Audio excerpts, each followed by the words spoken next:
마태복음 19장 16절 말씀부터 22절 말씀까지입니다. 오늘 말씀은 보이는 세계와 보이지 않는 세계의 충돌이라는 제목으로 4주, 5주, 6주 전에 했던 말씀의 마지막 종결편입니다. 처음에 기억나십니까? 이스라엘 백성들이 발람과 발락을 만나게 되죠. 그래서 그때 당나귀 사건이 일어나고 발람이라는 그 박수무당이 보이는 세계, 왜냐하면 그 사람은 보이지 않는 세계를 추종하는 것 같지만 보이지 않는 세계에 하나님의 사자가 칼을 들고 있는 것도 보지 못하는 사람이에요. 그러니까 당나귀가 그랬다 그랬죠. 야, 이 사람아, 내가 당신이 하자 그러는데 싫다고 한 적 있냐고. 그래서 제가 그랬죠. AI한테 물어보니까 성경에 나오는 5가지만 꽂아줘. 그러니까 3번째가 당나귀가 말하는 사건. 발람이라는 사람은 보이지 않는 세계를 추종하는 사람인데 얼마나 허망하냐면은 당나귀가 왜 말을 안 듣는지도 모른다는 거예요. 그게 안 보였다는 거지. 그래서 그런 일을 추구한 발람의 결론은 나중에 칼로 죽임을 당했다. 이런 말을 했죠. 두 번째, 보이는 세계와 보이지 않는 세계의 대표 주자가 누구냐면 바로 다윗과 골리앗이었다는 것입니다. 골리앗은 키가 2.9m였고 무기를 120kg가량의 철제 무기를 몸에 차고 있었고 앞에 방패병이 40kg짜리를 2명이서 그것을 바라보는 분명히 보이는 세계를 봤지만 다윗은 왕이 입혀주는 갑옷을 벗으면서 그 유명한 말을 했다 그랬죠. 나에게는 이 갑옷이 익숙하지 않습니다. 다윗이 뭐가 익숙했다 그랬죠? 나는 믿음에 익숙한 사람입니다. 그 믿음대로 물맷돌을 던졌고 골리앗은 쓰러졌다는 것이죠. 오늘은 3번째, 이 보이지 않는 세계의 끝판왕. 이 보이지 않는 세계의 끝판왕이 누굴까요? 이 성경에서 말하고 있는 모든 성경의 핵심을 한 단어로 보이는 세계의 핵심을 한 단어로 얘기해봐라라고 하면 뭐를 짚을까요? 골리앗처럼 120kg짜리 외모를 얘기할까요? 아니면 내 주변에 있는 것들을 얘기할까요? 오늘 어떤 사람이 예수님한테 와가지고 질문하는 이 과정을 통해서 보이는 세계와 보이지 않는 세계의 마지막 싸움을 여러분들한테 소개시켜 드리려고 합니다. 오늘 말씀은 이렇게 시작합니다. 어떤 사람이 주께 와서 이르되. 마태복음, 마가복음, 누가복음에도 이 사건이 있어요. 그래서 내가 이제 주석을 좀 찾아봤어요. 주석을 찾아봤더니 주석에는 뭐라고 나오냐면 이걸 잘 못 외워가지고요. 좀 보고 할게요. 매튜 주석이라는 곳에서는 이 사건을 탐욕이 많은 사람, 재물에 집착하는 사람, 맨 마지막에 너가 가진 건 모든 걸 팔아가지고 나를 따르라 이렇게 얘기하니까 매튜라는 주석에서는 그 탐욕에 많은 사람, 욕심이 많은 사람 이렇게 얘기하더라고요. 그러니까 보이는 세계가 뭐냐면은 재물, 물질 이렇게 주석에서는 지정했다는 것이에요. 또 바이블이라는 주석에서는 뭐라고 주장하면 이 어떤 사람이 외형적으로는 굉장히 의로워요. 왜냐하면 예수님이 얘기해요. 10계명을 지켜라. 그러니까 그런 건 다 지키고 있습니다. 외형적으로는 의로운 사람이랍니다. 나는 뭐든지 다 이미 다 시키는 대로 하나님이 시키는 대로 다 한 사람이에요. 이렇게. 하지만 내면은 불안한 사람. 불안하니까 물어보러 왔죠. 그렇게 완벽한데 왜 영생을 얻냐고 물어봅니까? 뭔가 불안하니까 물어보러 왔다. 그걸 누가 얘기냐면 바이블이라는 주석에서 그렇게 얘기하더라고요. 그리고 엔듀어링이라는 주석에서는 재물이 많지만 마음의 평안을 이어가지 못했던 사람이라고 그렇게 규정하고 있더라는 겁니다. 그래서 이제 마태 말고 마가복음을 한번 찾아보시기 바랍니다. 마가복음 10장 17절입니다. 우리 이소정 우리 성도님께서 이 부분을 대표로 읽어주시기 바랍니다. 시작. 예수께서 길에 나가실 때 실세 한 사람이 달려와서 꿇어앉아 묻자 오되 선한 선생님이여 내가 무엇을 하여야 영생을 네, 한 구절 더 찾아볼게요. 누가복음 18장 18절입니다. 시작. 어떤 관리가 물어 이르되 선한 선생님이여 내가 무엇을 하여야 영생을 얻으리까. 자, 그러니까 마태복음에는 어떻게 시작하냐면 이렇게 시작해요. 어떤 사람이 이렇게. 그리고 마가복음에는 이 사람을 뭐라고 얘기하냐면 이렇게 얘기해요. 열심히 있는 태도를 얘기해요. 빨리 달려와서 예수님 지나갈 막 달려와서 삭개오처럼 무릎을 탁 꿇었다는 거지. 그리고 누가복음에는 시작할 때 뭐라고 시작하냐면 어떤 관리가, 그래서 그 사람의 직책을 얘기해요. 마태복음에서는 뭐라고 얘기했다고 지금 읽은 거? 어떤 사람, 어떤 청년 이렇게 표현해요. 그러니까 마태복음에서는 이 사람을 뭐라고 표현하냐면 젊은 힘이 있는 사람. 우리 지금 시우, 재우, 소정이, 효정이 같이 이렇게 젊은 힘이 있는 사람이라고 표현하는 거예요. 그러니까 이 사람이 어떤 사람이에요? 젊은 힘이 있는 사람이, 젊은 힘이 있는 사람. 가능성이 있는 사람. 이걸 좀 더 확장해 볼게요. 미래의 가능성이 있는 사람. 마가복음에서는 와가지고 무릎을 착 꿇었대요. 그러니까 이 사람은 무슨 사람이에요? 자기 일에 열심히 있는 사람이에요. 아주 기가 막힌 열심히 있는 사람이에요. 삭개오처럼. 자기가 보고 싶은 게 있으면, 소유하고 싶은 게 있으면 뽕나물에 막 올라가서 뿅 하고 예수님을 보는 사람이에요. 굉장히 열심히 사람이라고 표현하는 거죠. 누가복음에는 이 사람의 지위를 얘기해요. 젊은데 열심이니까 관리가 된 사람이에요. 젊은데 열심이니까 이 사람이 지위를 얻고 있다는 거지. 그렇겠죠. 젊은데 열심히까지 돼요. 이런 사람을 안 쓸 리가 없죠. 젊은데 열심을 내는 사람이 성공 안 할 가능성은 지극히 낮아요. 젊은데 열심이면 성공해요. 이게 세상 진리예요. 그러니까 마테마가 누가복음에서는 이 사람을 이렇게 표현하고 있다는 거지. 자, 근데 여기서 한 가지가 빠졌죠. 여기서 한 가지가 뭐가 빠졌습니까? 아까 주석 얘기인데 이 매튜 주석이라는 것 중에 완전판이라는 게 있어요. 그래서 그걸 찾아보니까 제가 아주 마음에 드는 주제가 나오더라고요. 이게 뭐냐면 매튜 주석 완전판에는 뭐라고 되어 있냐면 자기의가 존재하는 사람이라고 나와 있더라고요. 자, 오늘 보이는 세계와 보이지 않는 세계의 마지막 끝판왕, 아까 물어봤죠? 뭘까요? 보이는 세계의 마지막까지 남아있는 것. 내 환경, 내 가족? 아니고요. 나가 남아있는 거예요. 나가. 보이는 세계의 마지막. 나가 남아있습니다. 나. 매튜 완전폰도 그걸 얘기하는 거예요. 마태복음 19장 처음 시작할 때 어떤 사람이라고 나와서 그 젊은 청년을 얘기하는데 젊은임과 미래 가능성이 있잖아요. 하지만 은혜가 없으면 아무 소용이 없어요. 있다는 거예요. 열심히 있는 태도가 있는 사람이 있습니다. 자기 일에 열심히 해요. 자기가 소유하고 싶은 거 있으면 막 달려가지고 무릎을 착 꿇어요. 열심히 있는 걸 얘기하죠. 근데요, 이렇게 열심히는요, 은혜 안에 설 때만 가치가 있는 것이에요. 열심히 있어요. 세상을 잘 살 수 있죠. 근데 열심히 있는 사람의 약점이 뭔지 아세요? 자기 부인하기가 힘듭니다. 왜 열심히 있습니다.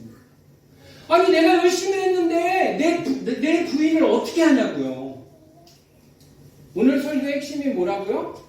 보이는 세계와 보이지 않는 세계의 마지막 판이라고요. 우리는 발람을 배웠고 보이지 않는 믿음에 익숙한 다윗을 배웠고 마지막 보이는 세계의 끝판왕, 대부분의 사람이 눈치 못 채고 죽어버려야 되는 그 보이지 않는 세계에서 나를 주장하는 것, 나라는 나. 근데 내가 열심을 내요. 자기 부인하기가 힘듭니다. 열심을 내는 사람의 특징 중에 하나가 내 부인을 하기가 힘들어요. 하나님, 나는 없어요. 이렇게 얘기하기가 힘들어요. 하나님, 내가 있어요. 이렇게 얘기합니다. 항상 기도할 때, 찬양할 때 보면 주님, 내가 여기 있습니다. 그런 사람들은 대부분 자기 열심이 있어요. 이 자기 열심이 있는 사람의 약점이 뭐라고요? 나를 버리기가 힘들다. 세 번째, 누가복음 18장에서 얘기한 어떤 관리, 직위를 얘기했잖아요. 근데 이런 직위나 이런 것도 은혜가 없으면 소용이 없어요. 아세요? 왠지 아세요? 영생을 보장받지 못한다는 거예요. 직위가 영생을 보장해주지 못한다는 거예요. 그러니까 직위, 보이는 세상이 보이지 않는 영생을 보장해주지 못한다는 것이에요. 그런 일을 우리는 맨날 봐요. 텔레비 보십시오. 한 나라에 바로 3, 4개월 전만 해도 대통령이고 계엄령 선포하고 이런 사람이 깜빵에 가 있을 줄 누가 알았겠습니까? 이 사람은 우리나라에서 직위가 가장 높은 사람이었는데도 불구하고 그 부위까지도 깜빵에 가 있습니다. 이 사람은 우리나라의 유수한 목사님들을 불러서 안수를 받고 어떻게 하면 내가 예수를 믿을 수 있습니까? 어떻게 하면 내가 구원을 받을 수 있습니까? 얘기했지만 결론은 깜빵에 가 있습니다. 가장 높았던 직위에 있던 사람이 가장 천한 깜빵에 가 있습니다. 직위가 보이는 직위가 보이지 않는 영생을 보장해주지 못한다는 것입니다. 아까 매튜 완전본이 자기 존재, 나 존재 이런 걸 얘기한다는 것이죠. 여기까지 얘기했죠. 내가 소중한데 왜 예수님이 필요할까요? 이런 질문 해본 적 있으세요? 내가 소중한데 왜 예수님이 필요할까? 인간의 소중함은 여러분 자기의 내적 가치나 자기가 이루어진 일이나 이런 것 때문에 이루어지는 게 아니에요. 하나님의 창조 질서 안에서 이루어지는 거예요. 그걸 갖다 다른 말로 얘기하면 은혜라고 얘기해요. 은혜는 보이지 않는 세계라는 것이에요. 여러분 우리가 가끔 그런 얘기 하잖아요. 인간은 귀하다고. 그죠? 맨날 그렇게 설교에서도 그렇게 얘기해요. 진짜 귀한가요, 인간이? 이게 굉장히 역설적인 건데 시편 8편에 보면 이런 노래가 있죠. 이걸 찬양으로도 만들었죠. 사람이 무엇이건데 주께서 나를 생각하시고. 근데 로마서 3장에는 뭐라고 나와 있냐면 의인은 없나니 하나도 없다 이렇게 얘기하는 거예요. 그러니까 인간이 귀한 게 맞습니까? 여러분이 귀하세요. 귀하기 때문에 여러분 은혜가 필요 없는 게 아니라 귀하기 때문에 하나님이 여러분에게 붙잡으시는 은혜를 주시는 줄 믿으시기 바랍니다. 여러분들은 엄청 귀하신 분들이에요. 오늘 본문으로 한번 들어가 보겠습니다. 오늘 본문에서 이렇게 물어봅니다. 어떤 사람이 주께 와서 이르시되 선생님 내가 무슨 선한 일을 해야지. 그러니까 이 사람은요 여러분 본문을 보세요. 일을 해야지만 하나님이 은혜를 주시는 줄 알아요. 지금도. 내가 어떤 선한 일을 해야지만 은혜를 주십니까? 이렇게 믿는다는 것이에요. 그러니까 이 사람은 어디에 매몰되어 있는 거예요? 아까 말한 대로 보이는 세계에 매몰되어 있는 거예요. 보이는 세계에. 그래서 예수께서 근데 이렇게 얘기를 해요. 이 17절에 보니까 너는 왜 선한 일을 해야지만 구원을 얻을 수 있다고 믿느냐? 이렇게 물어보시는 거예요. 어찌하여 선한 일을 내게 묻느냐? 이 말이 무슨 뜻이냐면 너는 어떻게 일을 해야지만 영생을 얻을 수 있다고 믿느냐? 이렇게 물어보시는 거라고요. 그러면서 답변을 뭐라고 하시는 줄 아세요? 일이 아니고 보이는 세계가 아니고 보이지 않는 하나님을 바라봐라. 시선을 돌려라. 이렇게 얘기하는 거예요. 그러니까 이 질문이 어떻게 보면은 이 주석에서는 이렇게 얘기하고 이렇게 얘기하는데 오늘은 이 부분으로 얘기하고 싶은 거예요. 어떤 거? 우리는 항상 무슨 선한 일을 해야지만 하나님의 은혜를 주시지 않습니까? 이거를 얘기하는 거예요. 근데 하나님은 항상 뭐라고 얘기하냐면 보이지 않는 것을 바라봐야 돼. 네 생각대로 보이는 걸 바라봐선 일이 풀리지 않아. 이렇게. 여러분 설교 들을 때 위로받고 싶으신가요? 위로받고 싶죠. 여러분 하지만 위로도 좋지만 해결받는 것들을 찾아가시기 바랍니다. 위로보다는 해결이 좋은 거예요. 오늘 예수님도 이렇게 얘기하는 거예요. 네가 보이는 것을 어떤 일을 얘기하지만 보이지 않는 해결은 이거야 라고 얘기하지. 마치 다윗처럼 나는 믿음에 익숙해. 그래서 갑옷을 벗어 던질 거야. 세상의 모든 사람들이 자기가 쓰지도 못하면서 자기가 입지도 못하면서 자기가 어떻게 할 수도 없는데 갑옷을 달란다고. 하지만 다윗은 그러죠? 우리 배웠지 않습니까? 저는 이가봇에 익숙치 않습니다. 하나님도 그렇게 얘기하시는 거예요. 선한 이는 오직 한 분이시니 내가 생명에 들어가려면 계명들을 지켜라. 이 사람이 또 엄청 웃긴 게 또 이렇게 얘기해요. 그러면 어떤 행동을 해야 됩니까? 얘기하잖아요. 18절에 이르시되 어느 계명입니까? 어떤 행동을 해야 됩니까? 또 물어봐요. 행동이 아니다라고 얘기하니까 어떤 행동을 해야 됩니까? 이렇게 물어본다고.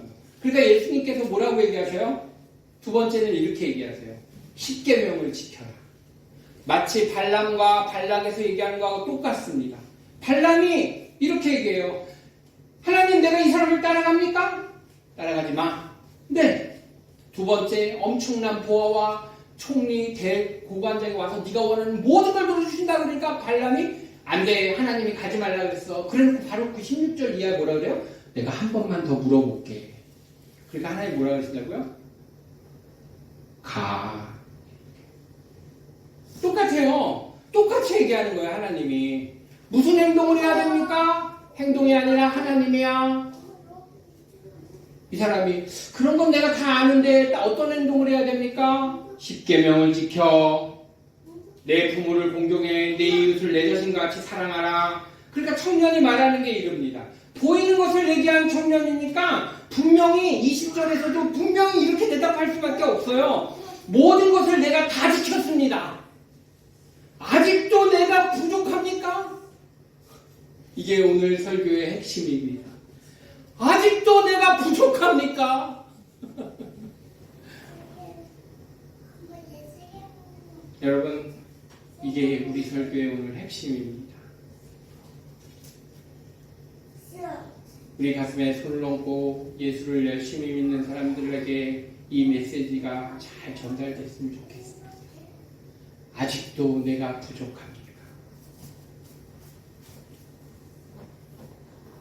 그러니까 예수님이 이 사람의 생각을 완전히 파악하시고 뭐라 그럽니까? 내가 온전하고자 한다면, 이걸 원어 성경으로 찾아보니까 뭐라고 되어 있는지 아십니까? 네가 신이 되고 싶으면, 네가 신이 되고 싶으면 신이 되는 거는 둘째치고 너 뒤에 있는 너 자신부터 완벽하게 내려놓으려. 이렇게 얘기하는 거예요. 이게 무슨 말인지 아세요? 이 사람은, 예수님은 21절에 이렇게 해요. 네 소유를 팔아 가난한 사람들에게 나눠주고 나를 따르라. 그러니까 이 얘기를 들은 청년이 뭐라 그러냐면 근심이 많아지면서 가는 거예요. 이 부분을 여러분 자기 의에다 맞춰보십시오. 이 사람은 자기 지위, 자기 건강, 자기의 열심, 자기가 모은 모든 재물이 내가 없으면 지켜지지 않아 라고 생각하는 거예요. 내가 없으면 지켜지지 않아. 내가 꼭 있어야 돼. 내가 꼭 있어야 돼. 내 자식에게는 내가 꼭 있어야 되고, 내 집에도 내가 꼭 있어야 되고, 우리 교회도 내가 꼭 있어야 되고, 내가 꼭 있어야 돼. 왜? 나는 너무나 귀하니까. 왜? 나는 너무나 귀중하니까. 왜? 나는 너무나 귀하니까.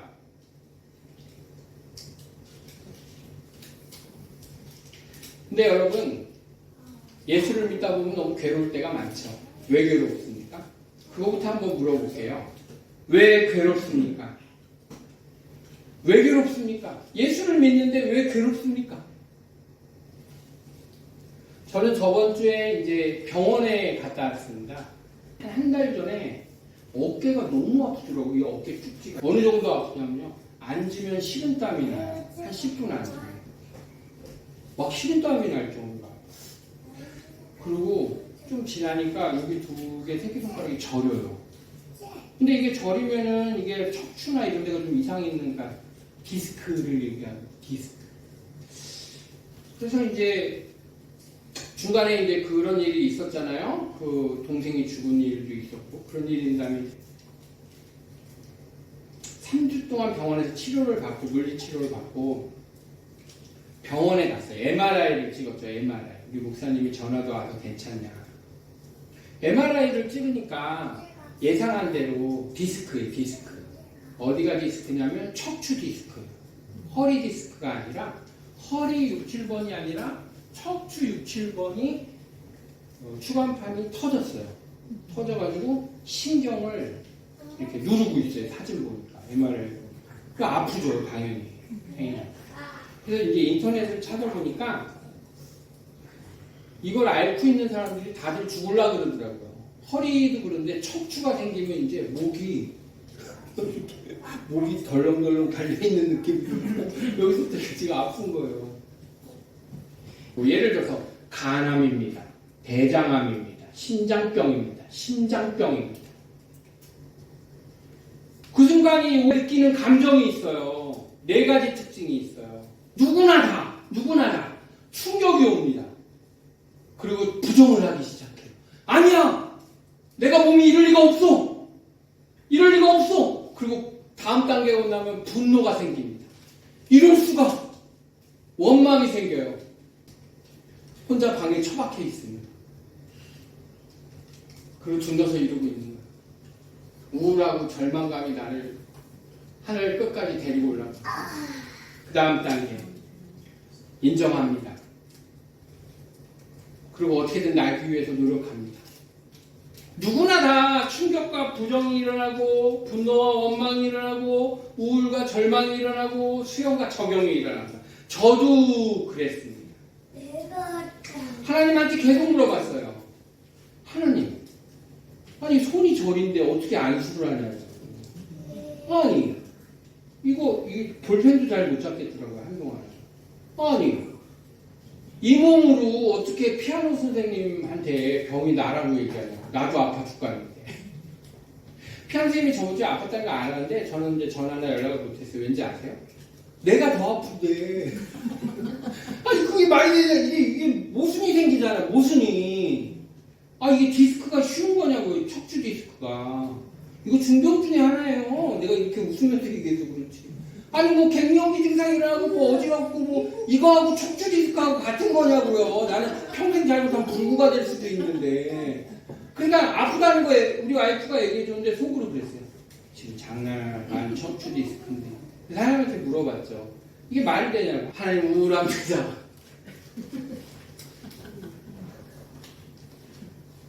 저번 주에 그래서 많이 우울하고 그러는데 운전을 막 하면서 그때도 우울했죠. 하나님, 내가 돈을 못 벌면 인숙씨 나자빠집니다. 저 사람도 뇌경색이라서 환자인데 내가 돈을 조금이라도 채워주지 않으면 저 사람이 어떻게 견딥니까? 하나님 이게 말이 됩니까? 저 사람 죽습니다. 나 없으면 죽습니다. 그때 하나님 음성이 들려오더라고요. 뭐라고 들려오는지 아십니까?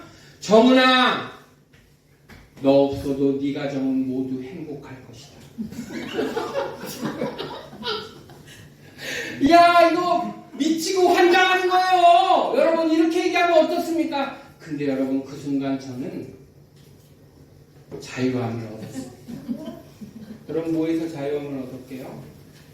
내 모든 시선이 내 아픔에서 예수 그리스도로 옮기는 그런 역사를 얻었습니다. 우리가 괴로운 거는 왜 괴로운지 아십니까? 주님의 음성이 들리지 않기 때문에 괴로운 거예요. 상황이, 환경이, 내 몸의 건강이 이것 때문에 괴로운 게 아니라고요. 이것 때문에 괴로운 게 아니라 이런 시기에 주님의 음성이 안 들리기 때문에 괴로운 거라고요. 우리가 괴로운 건 주님의 음성이 들리지 않기 때문에 괴로운 겁니다. 상황의 본질이 아님을 믿으시기 바랍니다. 오늘 이걸 물어보는 이 청년도 역시 마찬가지입니다.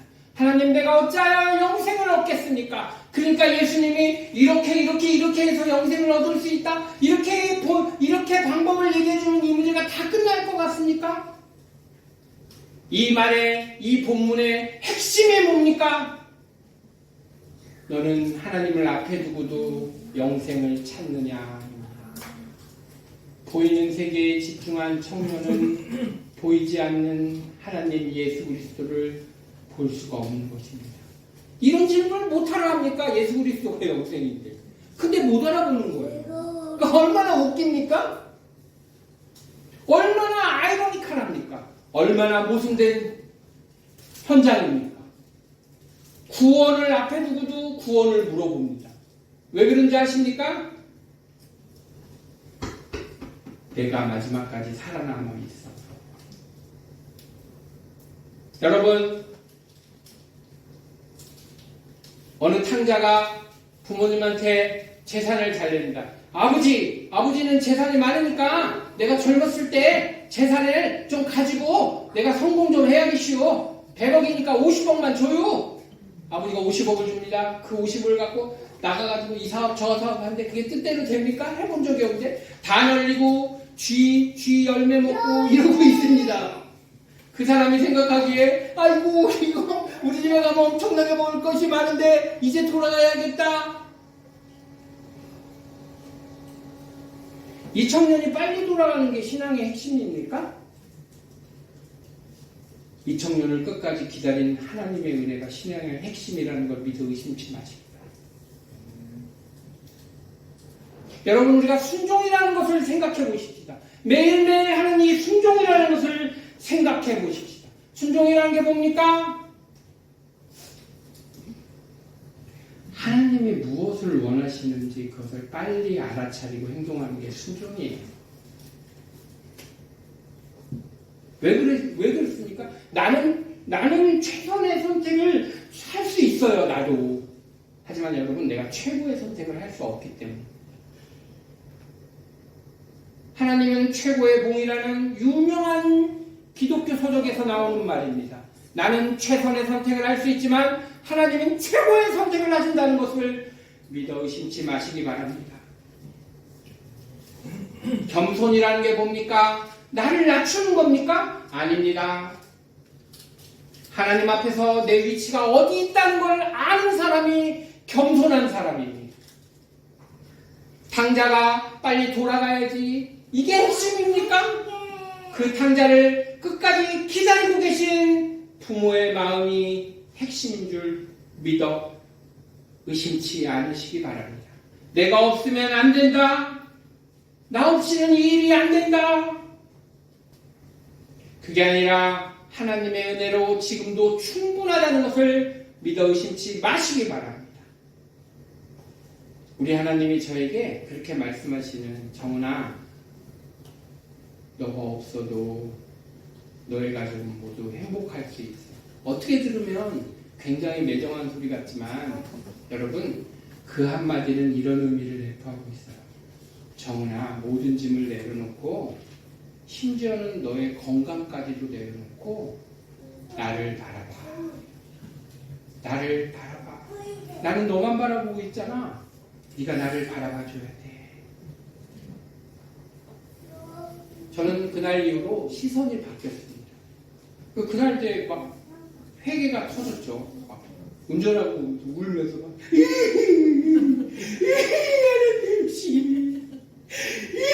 하나님, 우리가 필요한 건 하나님의 음성이시지 우리의 상황이 아니에요. 그래서 이제 그날 와서 이제 저녁을 먹으면서 우리 와이프가 얼굴이 내가 너무 밝으니까 무슨 일이 있었냐 이제 맨날 문자를 보내. 그래서 얘기를 안 해주려다가 오늘 설교에서 딱 얘기를 하면서 하려다가 그날 했죠. 이제 그 얘기 들으면서 또 이제 막 울죠. 울음이 워낙 많으니까. 여러분, 여러분들에게 주어진 상황들이 어떠한 상황이건 한 가지는 분명합니다. 이 오늘 질문한 이 청년처럼 이렇게 미련한 사람이 되지 마시기 바랍니다. 저는 제 팔이 날지 안 날지 모릅니다. 그날 이후로 진짜 엄청나게 많이 좋아졌어요. 이 통증이 없어졌어요, 거의.